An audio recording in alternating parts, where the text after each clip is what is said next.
ተዚዘኝ የመጣው ሰሞኑን ዳን ስላልሆንሽ ትንሽ አየር እንድትቀበይ ፈልጌ ነው። እሺ ቤኪ ንገረኝ። የማዘሯ ሀዘንና ጭንቀት ከአእምሮ ሊወጣልኝ አልቻለም። የኔ ቆንጆ ምንድን ነው እሱ? ለሊ ስላውቅሽ በጣም ደስተኛ ነኝ። እኔም ስላለኝ ደስተኛ ነኝ ቤኪ። በጊዜ ሂደት ብዙ ነገር ከአንቺ ጋር እያሳለፍኩ ሳላውቀው በልቤ ብዙ ነገር ተፈጥሯል። አዎ ለሊ፣ የአንቺ ስሜትና ፍላጎት ምን እንደሆነ ባላቅም። ምን እያልከኝ ነው? ምን ለመናገር ፈልገን? እንዴት እንደምነግርሽና ስሜቴን እንዲህ መግለጽ እንዳለብኝ አላቅም ለሊ። ቤኪ ገና ያኔ አንቺን ካገትኩሽ ቀን ጀምሮ ልቤ ለአንቺ ይደነግጥልሻል። አልገባኝም ቤኪ። ለሊ ከአንቺ ፍቅር ይዞኛል። አዎ ለሊ አፍቅሬሻለሁ።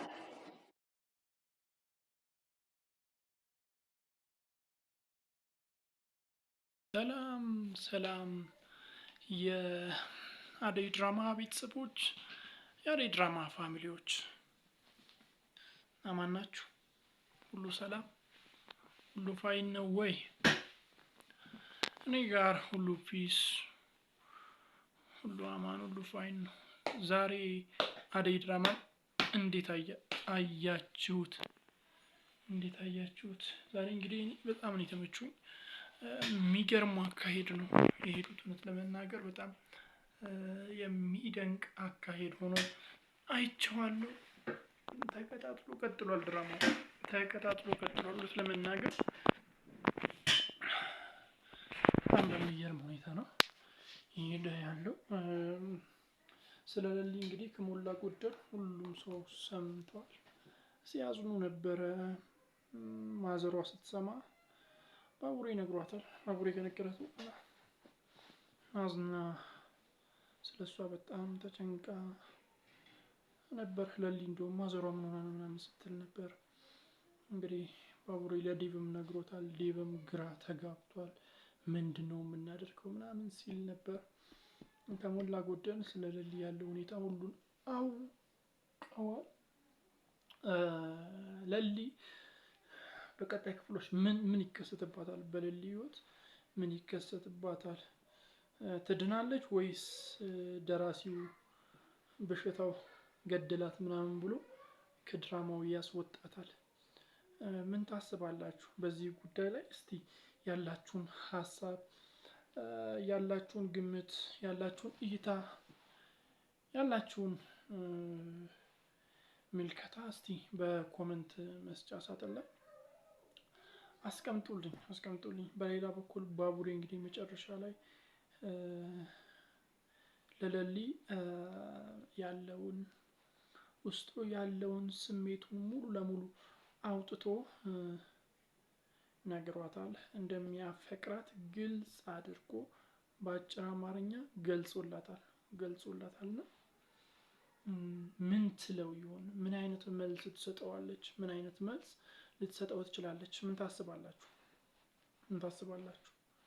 ምን አይነት መልስ ትሰጠዋለች? ምን አይነት መልስ ልትሰጠው ትችላለች ብላችሁ ታስባላችሁ? እስቲ በዚህ ጉዳይ ላይ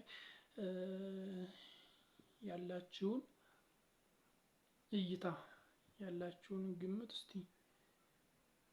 በኮሜንት መስጫ ሳጥን ላይ አስቀምጡልኝ።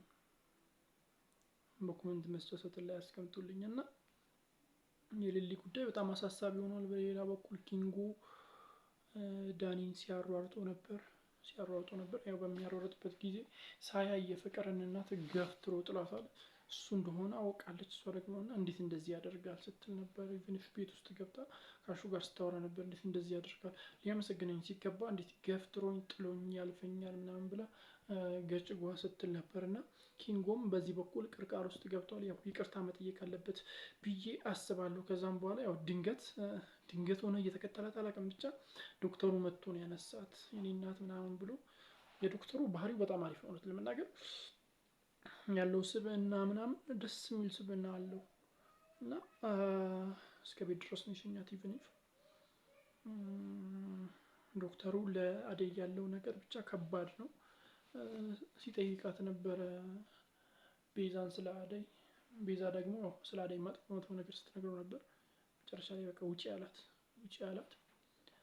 ዴቭ ይህንን ነገር ካወቀ ከደረሰበት በጣም ችግር ይፈጠራል ብዬ አስባለሁ። እናንተ ምን ታስባላችሁ? የምታስቡትን ሀሳብ አስተያየት፣ ግምት በኮሜንት መስጫ ሳጥን ላይ አስቀምጡልኝ።